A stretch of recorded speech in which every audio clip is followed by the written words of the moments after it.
जे me by Chhagan Nikam राहणार उमरे वाळापूर तालुका माळशिरस जिल्हा सोलापूर.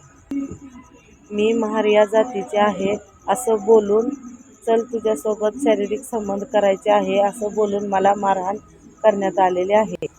तरी मला न्याय मिळवण्यासाठी मी TV14 मराठी या न्यूज चॅनेलला बातमी देत आहे. तरी या चॅनेलला बातमी देण्यासाठी माझी संमती आहे. मला न्याय